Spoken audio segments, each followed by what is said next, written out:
not be put in place. Laws and regulations will be revised and improved in keeping with the need to expand opening up. We will see that governments at all levels operate in a well-regulated way when it comes to issuing government permits and conducting market oversight. We will overhaul and abolish unjustified regulations, subsidies, and practices that impede fair competition and distort the market. We will treat all enterprises and business entities equally and foster an enabling business environment based on market operation and governed by law. These measures to expand opening up are a choice China has made by itself to advance its reform and opening up.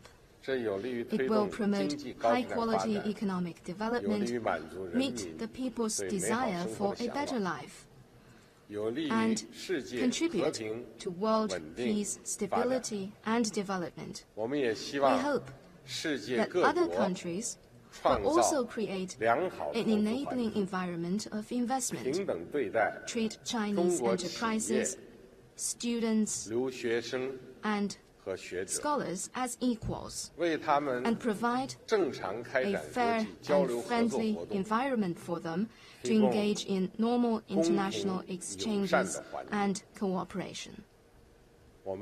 We are convinced that a more open China will further integrate itself into the world and deliver greater progress and prosperity for both China and the world at large.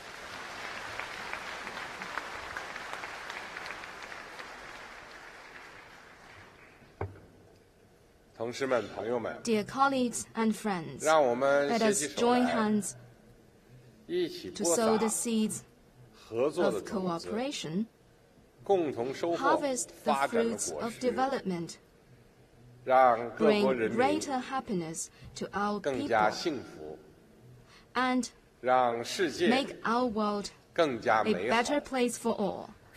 In conclusion, I wish the Second Belt and Road Forum a full success. Thank you.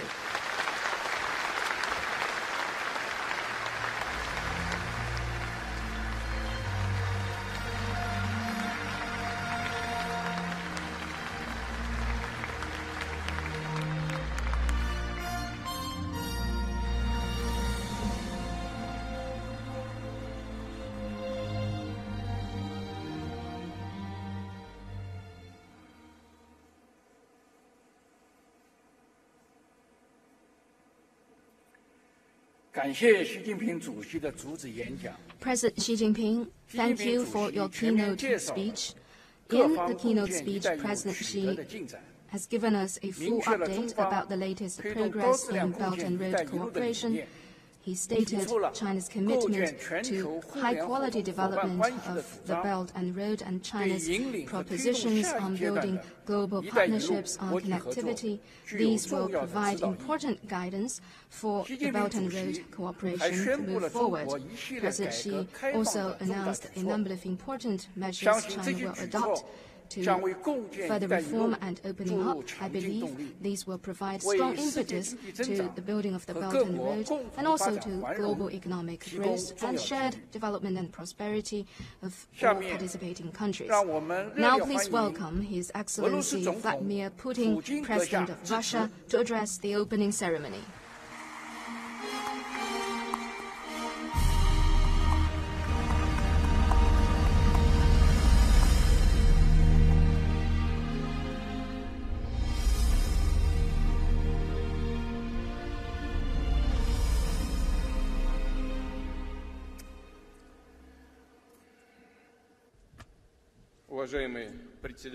Your Excellency President Xi Jinping, ladies and gentlemen, most importantly, I'd like to thank my very good friend, President of the PRC, Xi Jinping, for the invitation to attend this second Belt and Road Forum for International Cooperation. I want to express my gratitude to him for gathering all of us together, all the high-up leaders here, meeting each other, teaming up, discussing the relevant issues of the global development and the principles of cooperation. And myself, as well as many others, have been quite interested to listen to his speech and to know more about the principles and the goals of Chinese development and the means and ways that the People's Republic of China, which is #1 economy in terms of PPP, is going to develop upon, how they will build their relationships with partners, which is of special significance for both the Russian Federation and many other colleagues in this room. It's obvious that the implementation of this large-scale Belt and Road initiative, spearheaded by our Chinese partners, aims at strengthening constructive cooperation between the Eurasian nations.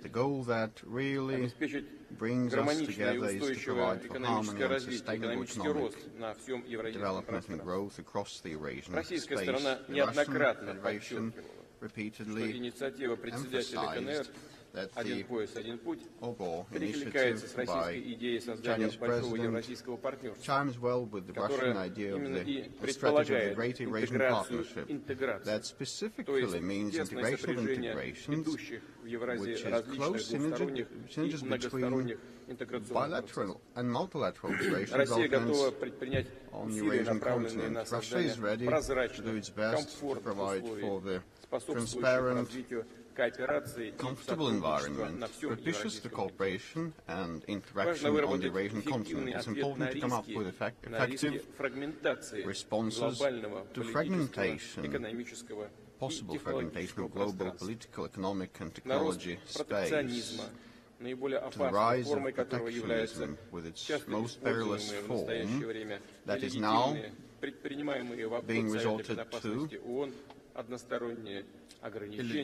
which is legitimate unilateral restrictions, sidestepping the UN Security Council, or even trade wars, which is worse. Only in concert we can counter such major challenges as global economic slowdown and the well-being, equality and technology gap between countries.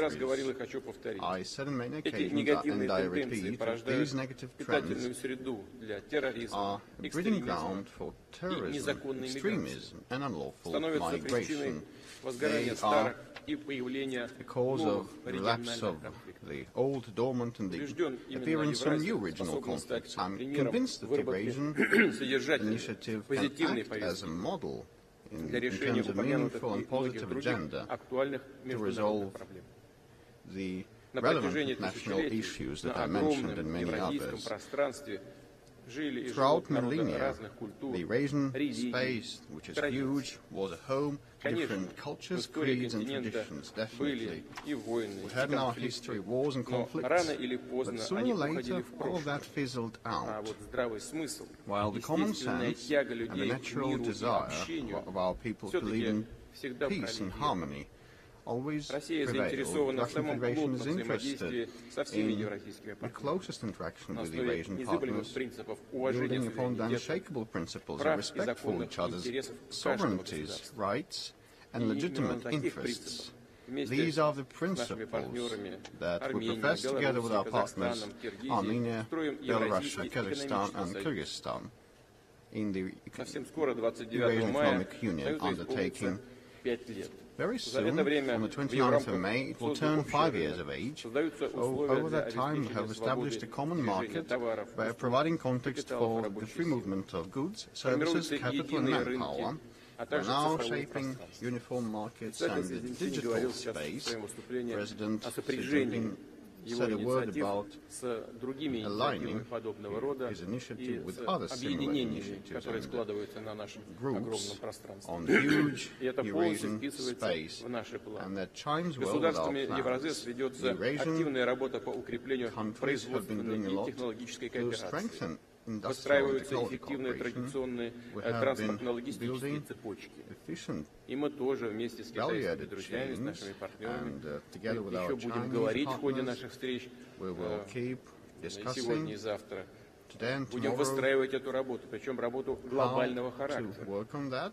Мы также It's going to be global продолжаем work, курс на and we сближение keep валютно-финансовой aligning и our денежно-кредитной monetary политики. and currency При этом policies. Евразийский экономический With that in союз mind, the Eurasian стремится Economic к самому Union широкому is взаимодействию eager со всеми to заинтересованными participate странами in и the broadest объединениями. possible cooperation И with в all первую очередь interested с countries and Китайской groups, Народной Республикой, primarily с Китаем, with the которого считаем People's нашим Republic of ключевым China, единомышленником, which is our естественным key партнером like-minded в деле nation and комплексного natural развития partner континента. in the all-round development of the Пятерка continent. государств-членов Союза единодушно The five поддержала of the идею Eurasian сопряжения Economic Union строительства was unanimously Евразес support и китайского of проекта dovetailing экономического the пояса Eurozak Шелкового and the пути. Belt and Road Initiative of Достигнутые в China. этой связи договоренности And we have успешно reached реализуются. Accords in this В ближайшие respect месяцы that are now вступит в being силу carried through соглашение successfully in the о forthcoming months, торгово-экономическом an agreement сотрудничестве on trade and между economic Евразес и cooperation Китаем. between Eurasian Economic Union and China Евразийский will take союз effect. The Eurasian настроен Union на либерализацию is eager to экономических liberalize связей economic и с другими ties партнерами. with other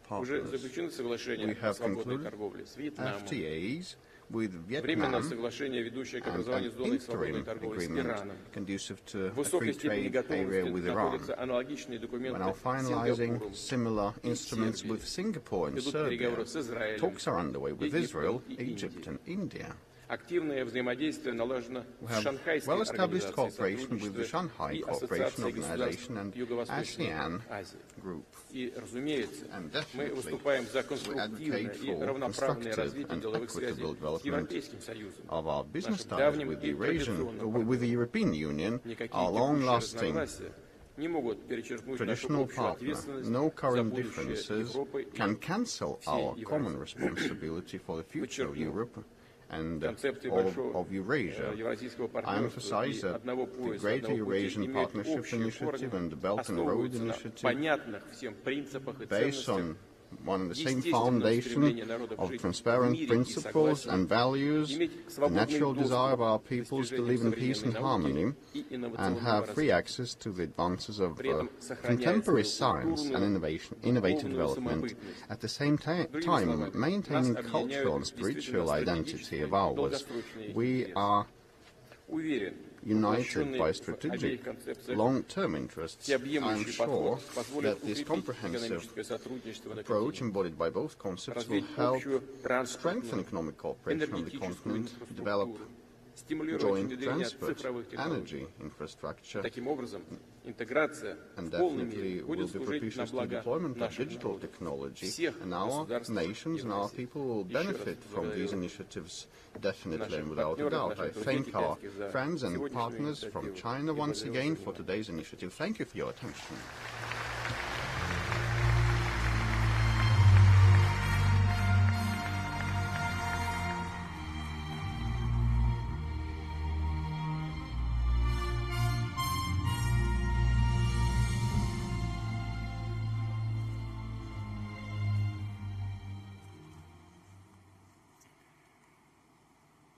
Thank you, Mr. President Putin, for your wonderful remarks. President Putin has introduced Russia's positions and the steps to promote Eurasian integration and made recommendations on how to strengthen international cooperation on the BRI. This is good for enhancing Eurasian connectivity and interconnected development between all countries. It's worth our due attention. Now I give the floor to the first President of Kazakhstan, Nursultan Nazarbayev.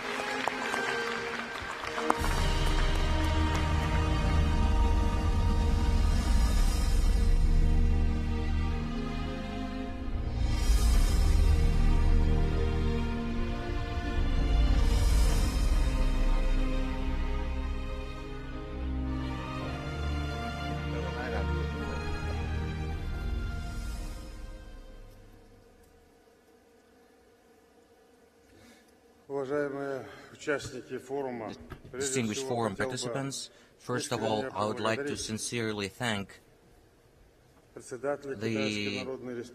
President of the People's Republic of China, Mr. Xi Jinping, Mr. Xi Jinping, for traditional Ladies and gentlemen, warm welcome and participation to the forum. Distinguished ladies and gentlemen, the Chinese wisdom says if you want to become rich, you should build roads. And this is fully true for our history of the Great Silk Road, which we are recreating today. 2,000 years ago, thanks to the bravery and entrepreneurial spirit, Eurasia had already been united in a common network of roads. This was the first in history of humankind prototype of globalization. As we see from 1990s, there were multiple attempts and concepts of reviving the Silk Road in Eurasia. Due to different reasons, these projects have never been realized. Moreover, the international community was not ready to accelerate universality, and the hopes in recent times have changed with strict realities of regionalism, trade wars and sanctions. For instance, it may have seemed that the trend of development for humanity for the future had been predefined.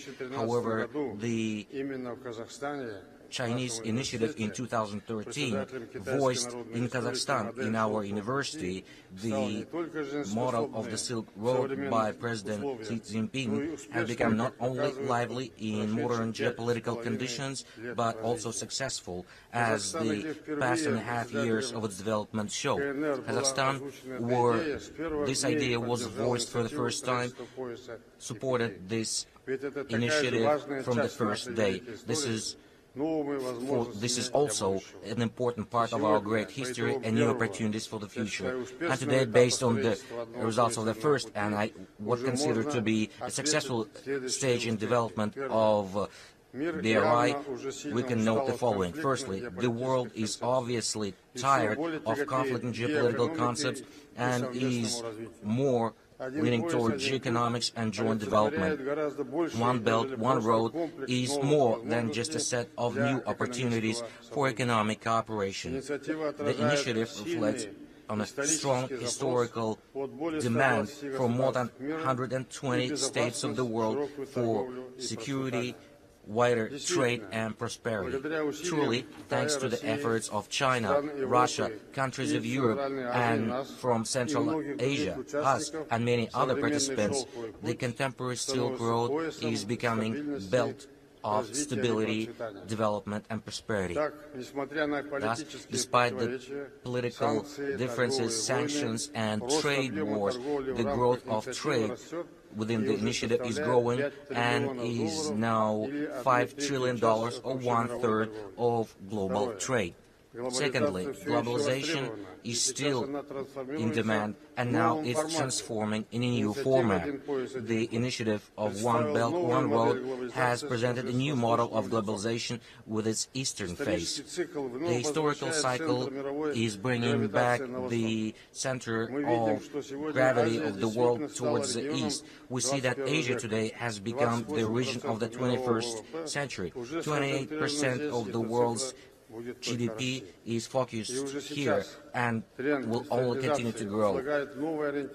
Already now, the trend of Easternization is offering new orientation for cooperation. Thirdly, the BRI has transcended the challenges of geography and equality in development. Eurasia is again becoming one. As 2,000 years ago, it has now connected with network of roads the varied and distant part of our continent. In a short period, we have jointly managed to build economic corridors that have transcended difficult landscapes of the nature and geopolitical differences. Thanks to the contemporary logistics and mutual understanding of the states, goods from Southeast Asia can reach cities of Northern Europe in just 2 weeks' time. It is based on pragmatism and the desire to prosper. Distinguished forum participants, Kazakhstan is conveniently located in the very heart of Eurasia.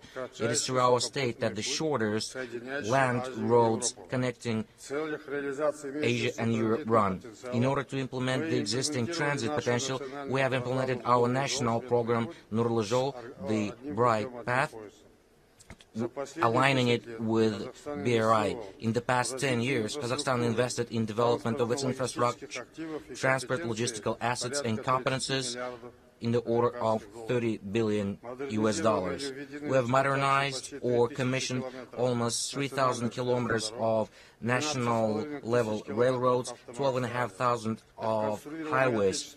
We have refurbished our sea and airports. As a result, in short period of time in the country, we have created a competitive and modern transit hub. All these roads run through us, through Central Asia, through our neighbors, into other countries. From the year 2016, the plan of alignment of the Nurlizhol program with the economic belt of the Silk Road has been implemented. Through Russia, Kazakhstan, and Europe is now connected to China through a high-class intercontinental highway, Western Europe, Western China. Our country has built a logistical terminal in the Chinese seaport of Liaoning in the Pacific. The railroad Kazakhstan-Turkmenistan-Iran-Persian Gulf has been commissioned and is now gaining momentum. The Kazakhstan ports of Akhtau and Kure are servicing ever-growing volumes of cargoes from China to Southern Caucasus, Turkey, and further to Europe. In just last year alone, in the ports of Akhtau and Kure, 6.5 million tons of transit cargo have been handled, which had never existed before in history, and over 15,000 containers. Every year, this amount is doubling. 6,500 trains have passed, with 57% going through Kazakhstan.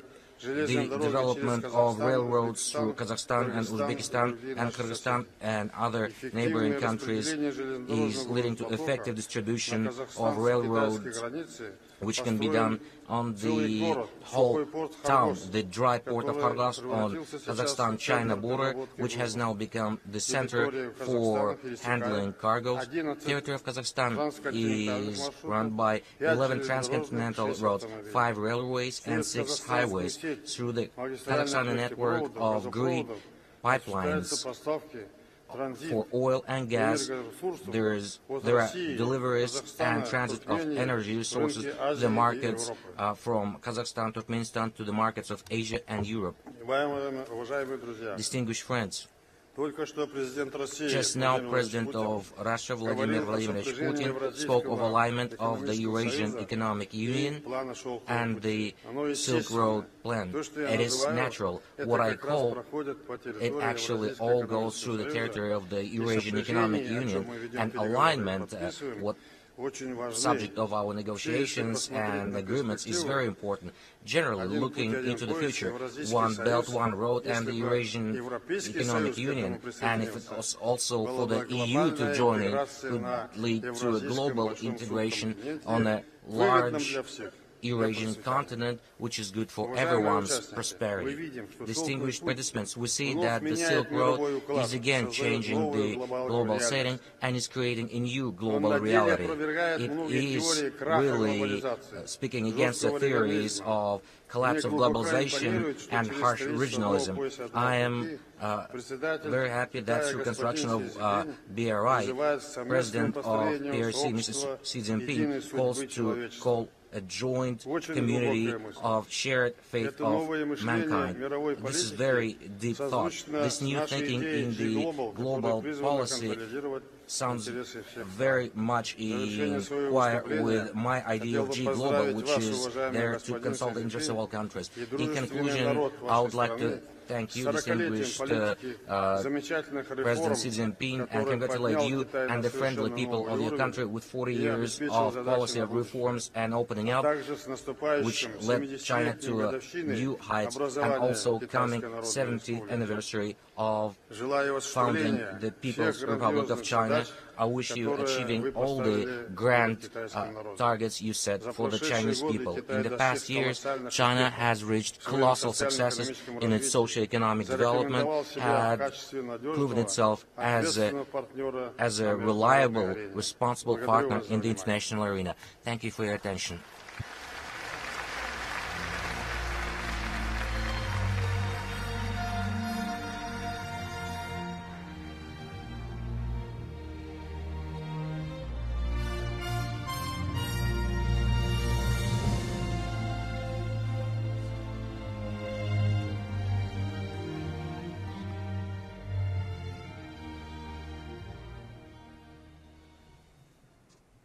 Thank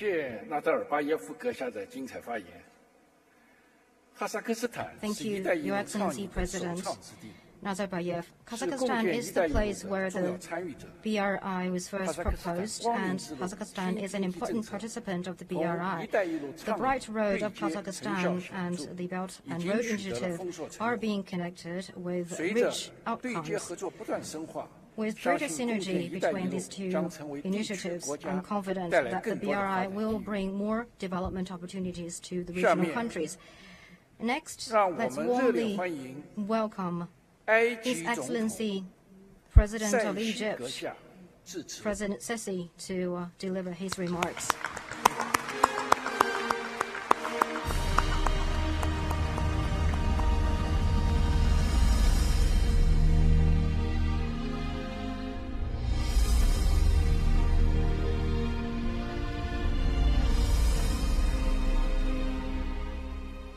بسم الله الرحمن الرحيم. فخامة الرئيس شي جين بينغ.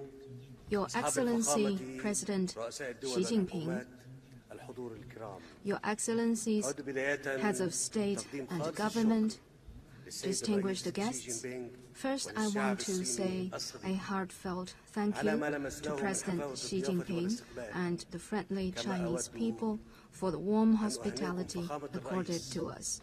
In addition, I want to say congratulations to President Xi, because China will soon celebrate the 70th anniversary of the founding of the People's Republic of China, and Egypt is the first Arab and African country to recognize the new China. This is my sixth visit to China in 5 years.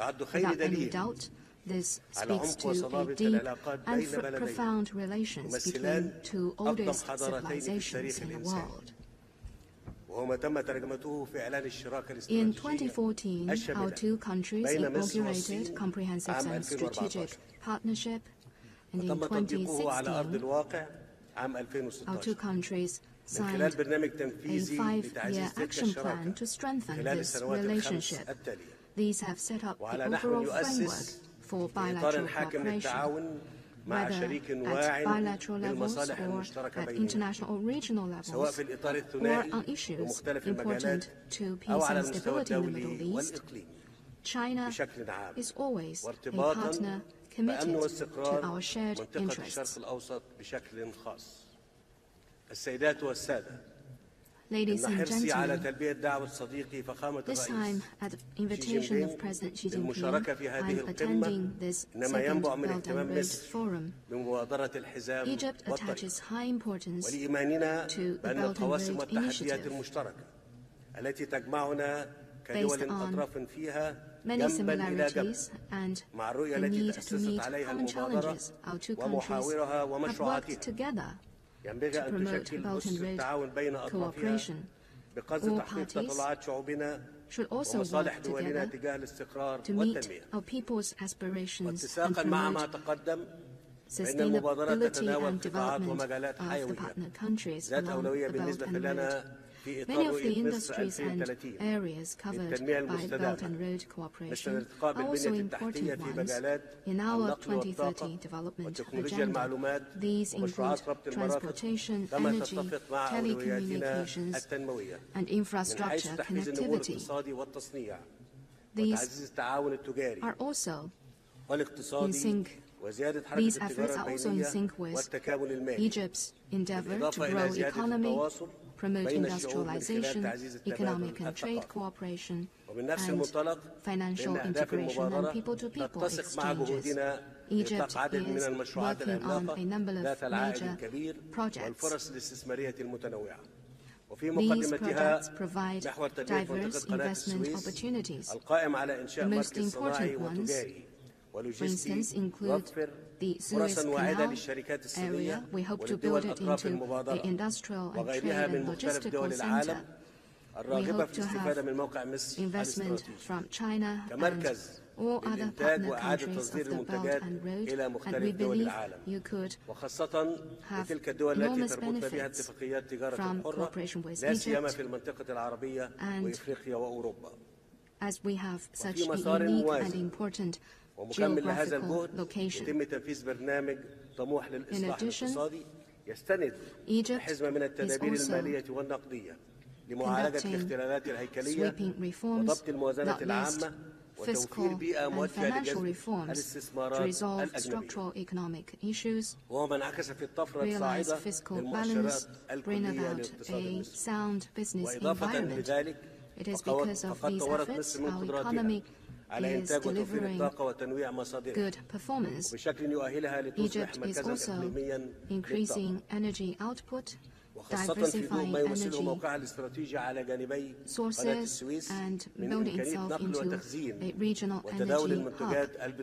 The Suez Canal has an advantageous geographical location, and as such, Egypt can become an industrial trade and logistical center of the region. Ladies and gentlemen, our vision for regional cooperation and integration is also in sync with the Belt and Road Initiative. For Arab countries, China-Arab relations have been growing by leaps and bounds. At the ACE China-Arab Cooperation Forum Ministerial Conference in July 2018, the two sides have signed a declaration on Belt and Road cooperation between China and Arab countries. And we are also exploring participation in connectivity of power grids among Arab countries. At Africa's level, now Egypt is African Union's rotating chair, and this is an important role we can play to further enhance Belt and Road cooperation.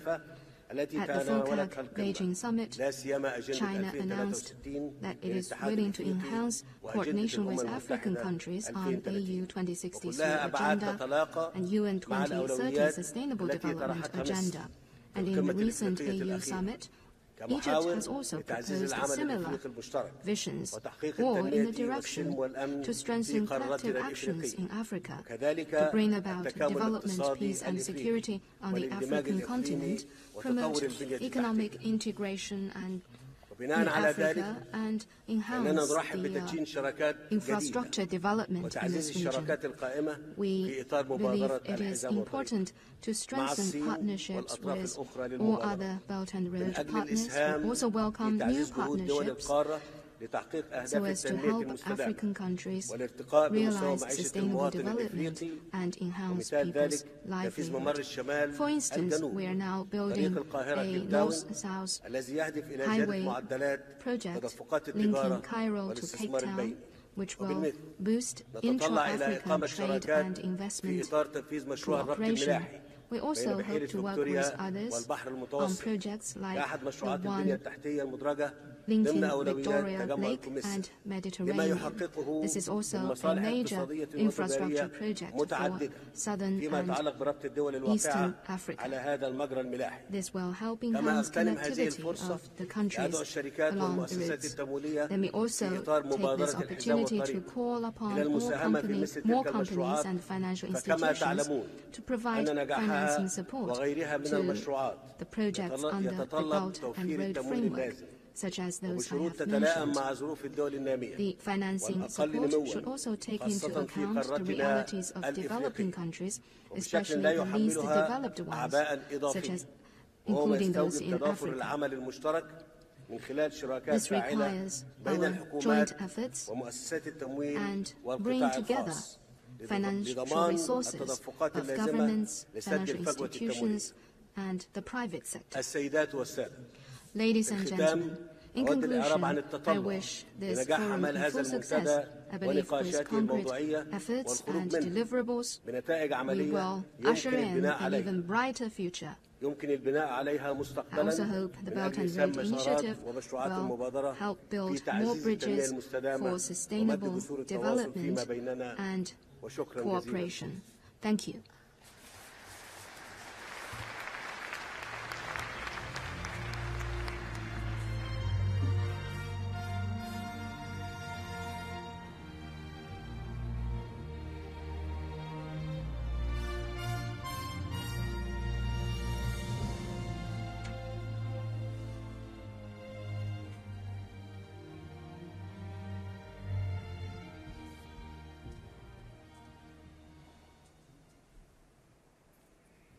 President Sisi, thank you for your speech. Egypt has an important place in the Arab world and Africa. It's an important partner of Belt and Road development.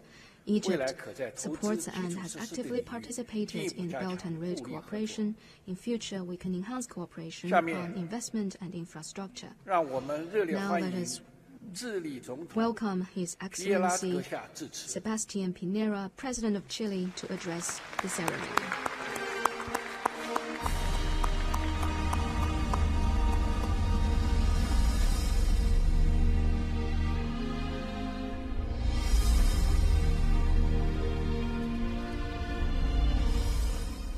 Muy buenos días.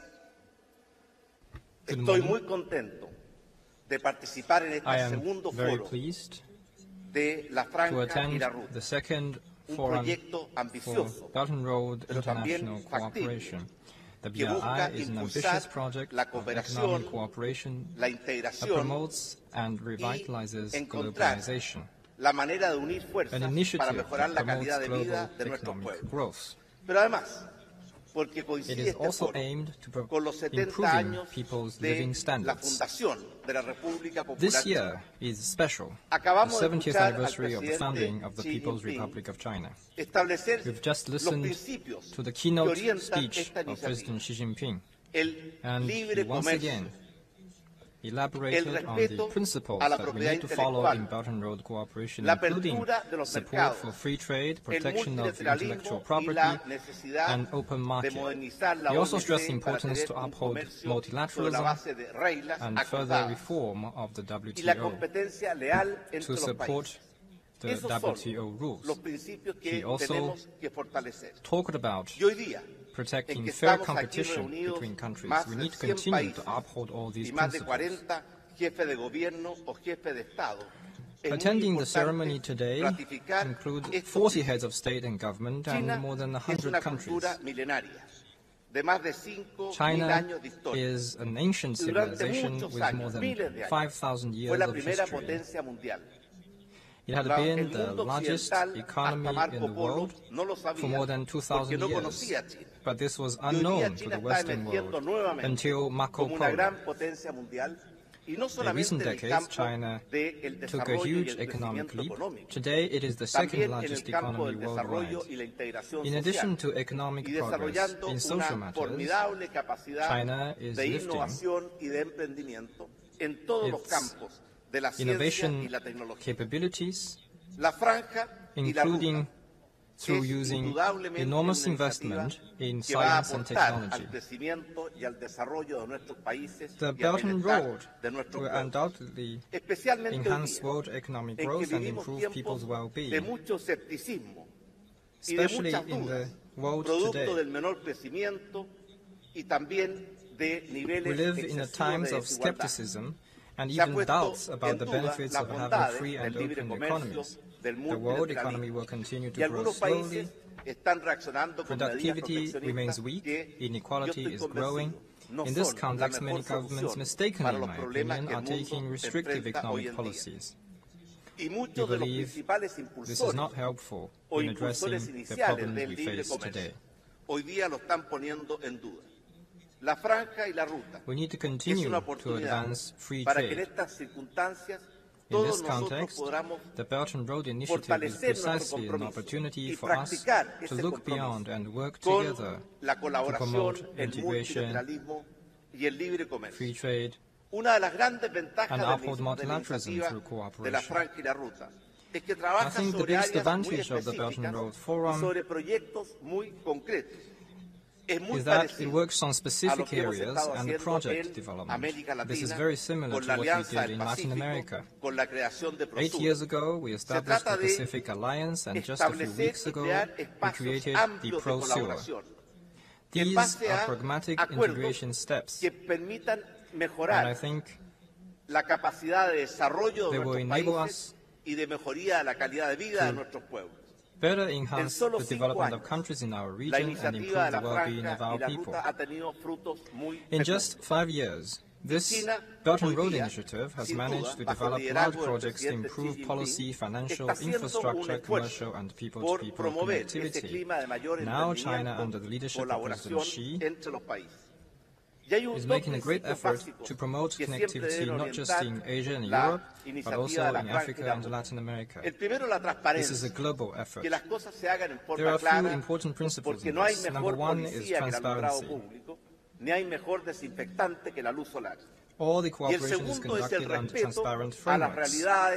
The second principle is the respect of national realities of different countries and their legislations. Chile ha sido, es y va a seguir siendo un gran creyente e impulsor del libre comercio y del multilateralismo. Lo hemos demostrado con nuestra participación en APEC, también con nuestra participación en ASEAN, en el Tratado de Libre Comercio Interpacífico. We prove ourselves to be a committed participant in multilateral affairs. We will also work to implement the 2030 Agenda for Sustainable Development. I think the principles of the Belt and Road Initiative is very similar to our policies. And here, I want to take this opportunity to invite you to the APEC meeting to be held in Chile and the COP meeting also in 2019. This will be the first COP meeting on which we will focus on the implementation of the Paris Agreement. We will work together to mitigate climate change and find solutions to the problems that may cause terrible consequences for mankind. Our generation is responsible for better tackling climate change. We need to work together to make the COP meeting in Chile a success, which produce active efforts to make our world a better place. We will also focus on protection of the ocean and the Antarctic. I also want to point out that in the future development of the Silk Road, the Belt and Road Initiative will need to remain open, flexible, and inclusive. We must place great emphasis on sustainable growth, friendly with the environment and with a positive social impact. We also need to keep in mind our future generations and prevent our actions today from harming our future generations. In other words, we need to better tackle climate change and global warming. To conclude, I want to say that the Belt and Road Initiative originates from a very ancient Silk Road, which started in the 1st century BC, connecting China with Mongolia, India, Persia, Syria, Turkey, Europe, and Africa. We have witnessed the trade of many goods, and today, this ancient Silk Road is revitalized, beaming with vigor. This reminds me of the heroic deeds of Hernando de Magallanes, who 500 years ago went around the world and connected Europe with Asia. Now, Chile wants to be a gateway from Asia to Latin America, and the BRI is precisely that bridge. Through such exchanges, we will be able to bring hope to the world. We will be able to better promote free trade and multilateralism. Thank you.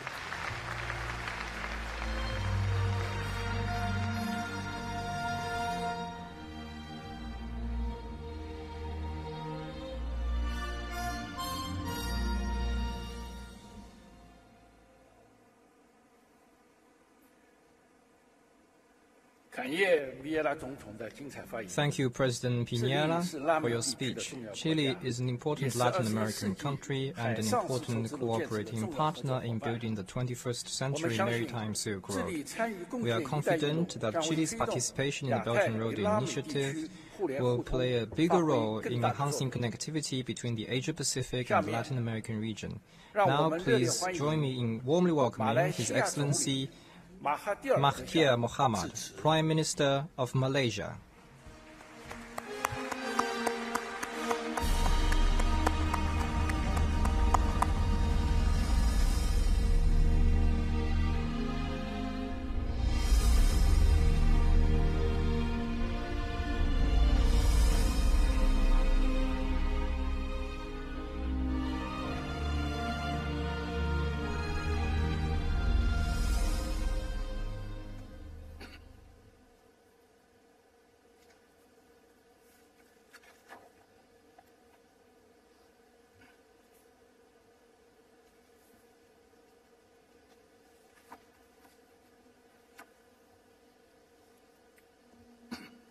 Your Excellency, President Xi Jinping, His Excellency Vice Premier Han Singh, Excellencies, distinguished guests, ladies and gentlemen. Firstly, I would like to thank the organizers for this invitation to the most important forum, a forum on the passages between East and West, a forum that will bring East and West closer together. For centuries, men have searched for passages for travel and trade between countries and continents. The most remarkable finding and development was the land passage from China in the east to Eastern Europe in the west. This land passage became known as the Silk Road. Caravans of camels and horses took months to move trade goods and people along this great passageway. But so enriching was the trade that men were ready to walk and ride long distances for months to profit from this route. At sea, the passage was through the Straits of Malacca and the South China Sea. Tea and silk and lacquer from the east were carried on fragile sailing ships to exchange for valuable Western products. Malaysia benefited as the crossroad for this sea traffic. Today, trade drives the world. It is only natural that the land and sea passages have to be better developed. Without doubt, the utilization of these passages will enrich all the littoral states along the way, as well as the great nations in the east and the west. We notice that when the demand for petroleum in the east grew bigger and bigger, tankers were built, big tankers were built, some almost 500,000 tons. The geographical location of the passage became strategic to the nations of the East and West. Singapore, at the tip of the Asian continent, prospered. But while the increases in the volume of trade enriched the trading partners, the threats to the littoral states have unfortunately increased.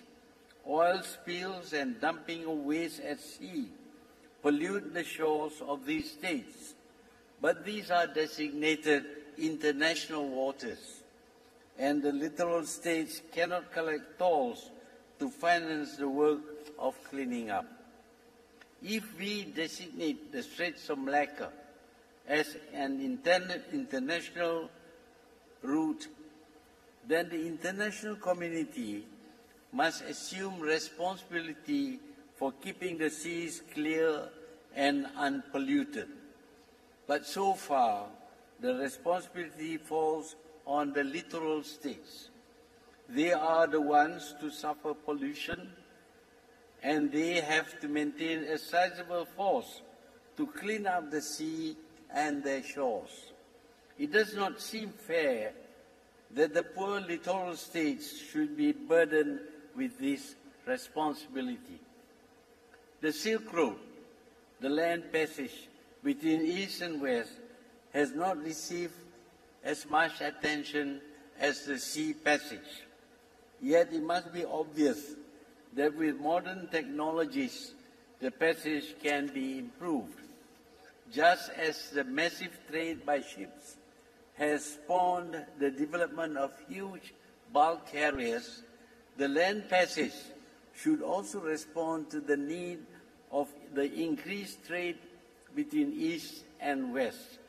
Although trains can now connect China and Eastern Europe, but current trains are not designed for the increases in goods and people needing to travel along this passageway.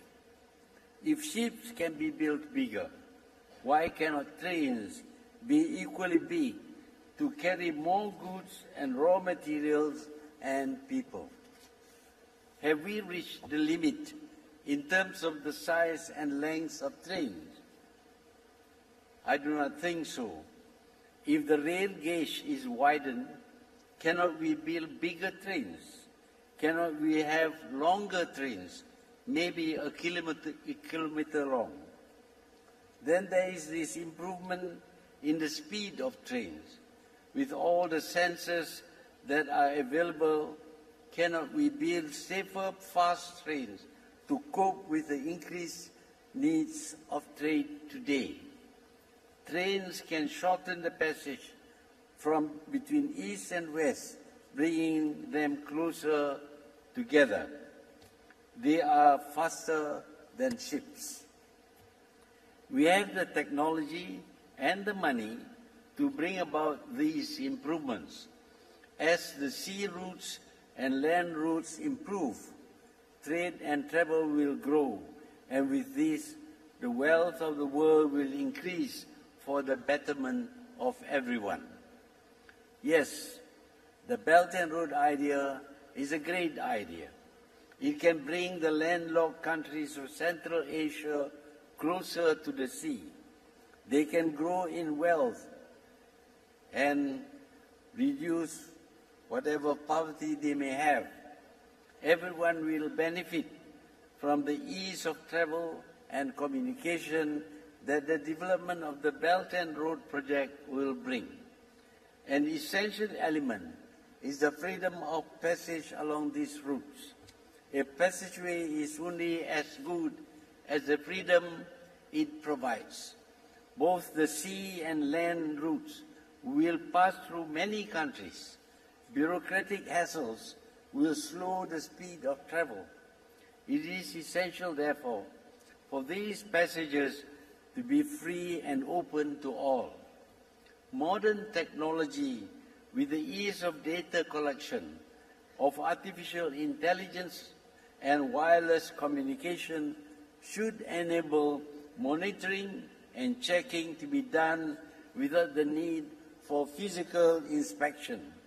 With these technologies, much time would be saved, and accordingly, the growth in the usage of the passengers would be rapid. The passengers must be safe. Terrorism and wars will make these modern marvels incapable of delivering the benefits they promise. The world claims to be civilized, but these civilized people still resort to killing each other to resolve problems. Their capacity to destroy is far greater than their capacity to build.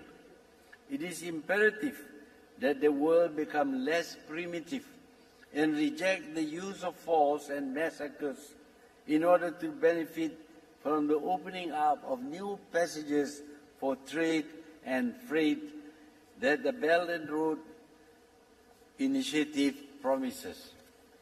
I am fully in support of the Belt and Road Initiative. I am sure my country, Malaysia, will benefit from the project. I thank you.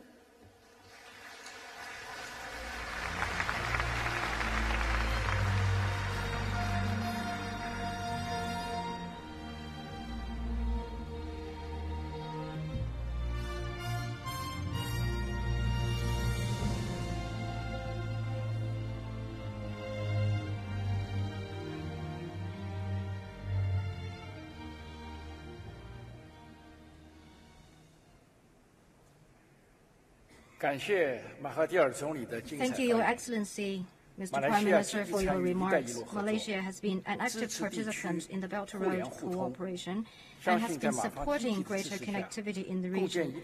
We trust that with your strong support, the Belt and Road cooperation will make a greater contribution to ASEAN and the world. Next, let's warmly welcome His Excellency Imran Khan, the Prime Minister of Pakistan.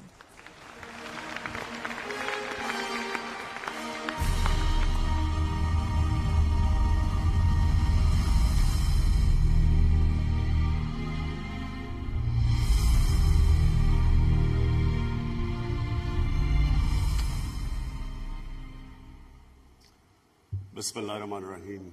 Iyyaka na'budu wa iyyaka nasta'in. Excellency, President Xi Jinping, esteemed world leaders, distinguished participants, ladies and gentlemen. It is my privilege to speak at the second Belt and Road Forum for International Cooperation. I congratulate President Xi Jinping and the government of People's Republic of China for organizing this important event. As the Belt and Road transforms from vision into reality, this gathering of partners and friends affords a useful platform for taking stock and setting the agenda. In a world of geopolitical uncertainty, of rising inequality and barriers to trade, the BRI offers a model of collaboration, partnership, connectivity, and shared prosperity. Ladies and gentlemen, BRI marks a new and distinct phase in the onward march of nations of the world along the path of globalization. The presence of so many world leaders today is a proof that we choose hope over despair and cooperation over confrontation. 122 states and 49 international organizations have signed on to the BRI's vision, and this is a historic and a monumental development. Distinguished participants, Pakistan is proud to have partnered and pioneered with China in this transformational endeavor. We have been among BRI's earliest and most enthusiastic proponents. The China-Pakistan Economic Corridor, one of BRI's major components and one of its earliest manifestations, has made substantial progress. Pakistan's energy supplies have increased massively. Our critical infrastructure gaps are being plugged. Gwadar, once a small fishing village, is transforming rapidly into a commercial hub. The Gwadar airport will be the largest in our country. Together, Pakistan and China are entering the next phase of CPEC, with greater emphasis on socio-economic uplift, poverty alleviation, agriculture cooperation, and industrial development. We are expanding the frontiers of knowledge through closer engagement and deeper cooperation in fields of education, innovation, and technology. Along the length of the corridor, special economic zones are set to come up, offering opportunities for investment for Pakistani, Chinese, and foreign entrepreneurs.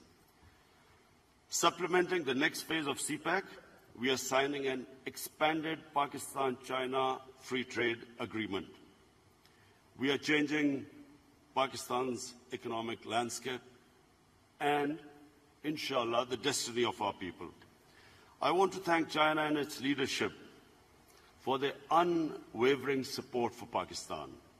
Our deep-rooted friendship, partnership, and brotherhood with China remain strong, resilient, and unbreakable, standing tall in the face of every challenge. I take this opportunity to invite all of you to avail our liberal foreign investment regime and participate in our economy, in particular, infrastructure, railways, dams, IT, and manufacturing. Distinguished participants, as the Belt and Road Initiative takes a further concrete shape, I suggest we direct our efforts and focus on the peoples of our country and towards addressing impediments on their way to sustainable growth. Some of these points have already been touched on by President Xi in his opening speech, but I'd like to make 5 suggestions. Number 1, to undertake joint efforts to mitigate the adverse effects of climate change. The President of Chile has also elaborated on this. In our country, in the last 5 years, we successfully planted 5 billion trees in one of our provinces called KP. Now we have launched a nationwide project to plant 10 billion trees in the next 5 years. My suggestion to this forum is that there should be some joint project, an ambitious project of planting trees so that we can mitigate the effects of climate change on our coming generations. Secondly, establish a BRI tourism corridor to promote people-to-people contacts, intercultural understanding. Thirdly, and most importantly, establish an Office of Anti-Corruption Cooperation to combat the scourge of white-collar crime. And white-collar crime has devastated the developing world.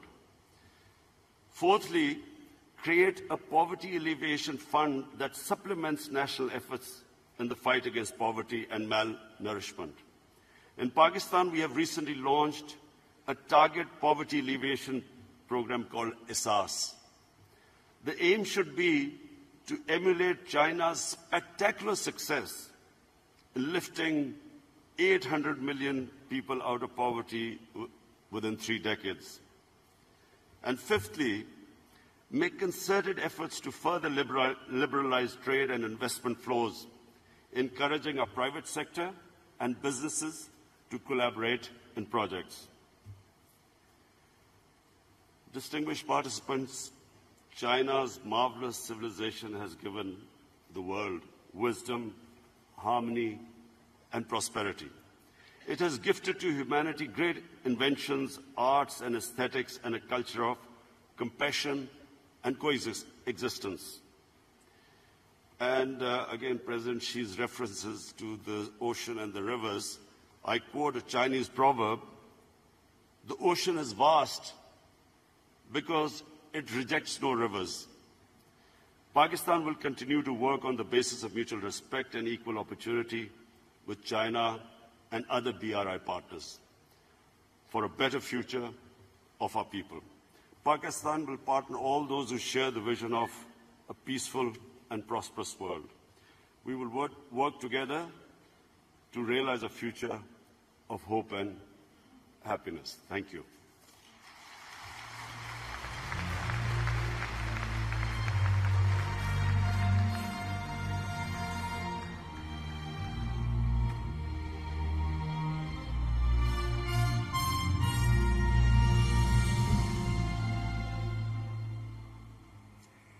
Thank you, Prime Minister Imran Khan, for your speech.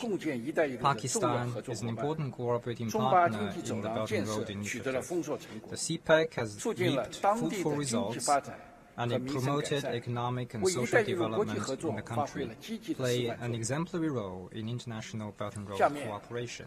Now, please join me in warmly welcoming His Excellency, Secretary General of the United Nations, Antonio Guterres.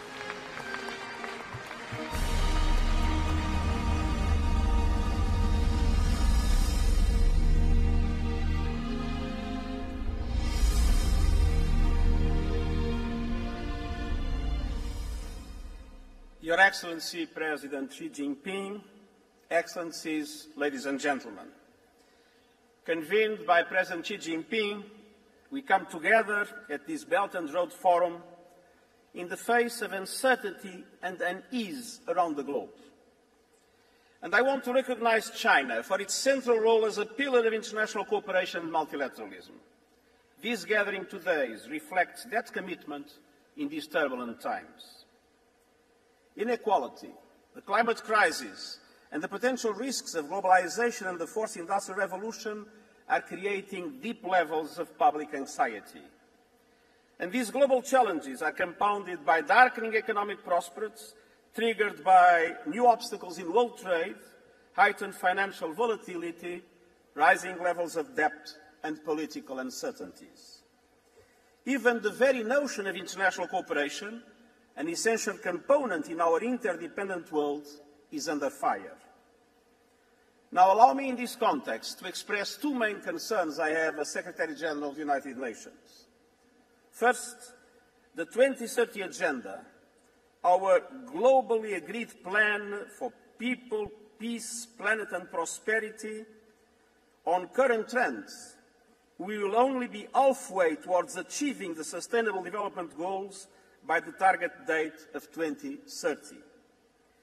Financial resources available for the developing world, for developing countries to reach those goals are far from being enough today. Second, climate change is running faster than we are. I have repeatedly called it the defining issue of our time. Climate change poses an existential risk to all countries.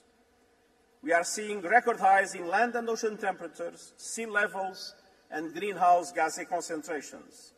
Indeed, the last 4 years were the hottest on record.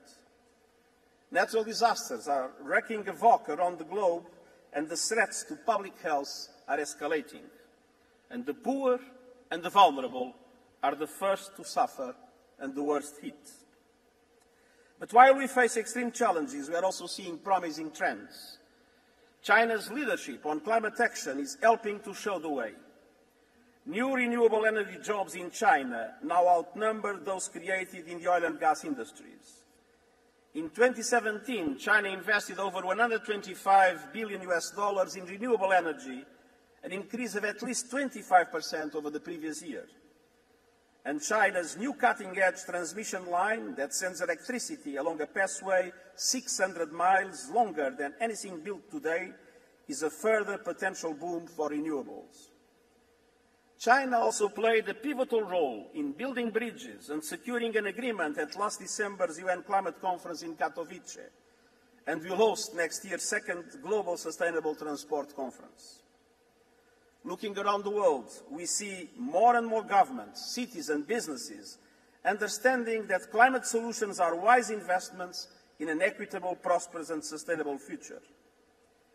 And we now, looking ahead, are aware that at least 75% of the infrastructure our world will need by the year 2050 has yet to be built. So we have a unique opportunity to build a new generation of climate-resilient and people-centered cities and transit systems, energy grids that prioritize low emissions and sustainability. But that will require an urgent transformation in how we build our societies, power our cities, and invest in our economies. In the context I've just described, we absolutely need to come together and achieve two central objectives. First, a quantum leap in the mobilization of resources available for the developing world to implement the Sustainable Development Goals. And second, the capacity to stop runaway climate change.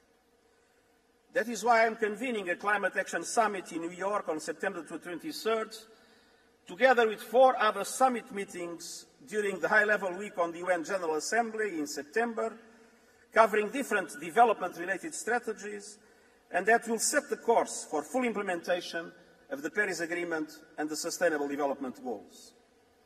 We must reimagine and rebuild our world in a way that works for everyone, brings women into the leadership of the economy of the future, and expands the opportunities for young people. And I'm telling leaders, do not come to summits with speeches, come with credible, and ambitious plans. Now, it is in this context that the Belt and Road Initiative assumes remarkable and urgent importance. With the scale of its planned investments, it offers a meaningful opportunity to contribute to the creation of a more equitable, prosperous world for all, and to reversing the negative impact of climate change. Excellencies, in moving forward, I would point to three very important opportunities that can be seized. First, the world will benefit from a Belt and Road Initiative that accelerates efforts to achieve the Sustainable Development Goals. The 5 pillars of the Belt and Road, policy coordination, facilities connectivity, unimpeded trade, financial integration, and people-to-people exchanges are intrinsically linked to the 17 Sustainable Development Goals. These are conceptual pillars that can be translated into real-life progress for every people. United Nations country teams stand ready to support Member States in capacity and governance building and in achieving an harmonious and sustainable integration of the Belt and Road projects in their own economies and societies, in accordance with national development plans anchored in the 2030 Agenda for Sustainable Development. Second, the world needs to take profit of the Belt and Road Initiative to help close significant financing gaps for achieving the Sustainable Development Goals, especially in the developing world. In particular, the need for about $1 trillion needed for infrastructure investments in developing countries. This underlines the importance of economic growth that can generate inclusive, sustainable and durable social and environmental gains. And third, I see the Belt and Road Initiative as an important space where green principles can be reflected in green action. Countries today not only require the physical roads and bridges to connect people and markets, they need roads and bridges from the unsustainable, fossil-fueled grey economy to a clean, green, low-carbon energy future. Fully expanding our policy options for green and sustainable development and backed by green financing instruments must become the new norm. Excellencies, in these three areas and more, the United Nations is poised to support the alignment of the Belt and Road Initiative with the Sustainable Development Goals, to share knowledge and to make the most of the opportunities of this large-scale initiative for maximum sustainable development dividends. Let us work together to restore trust by making good on the shared promise of the 2030 Agenda and our common commitment to leave no one behind. Thank you.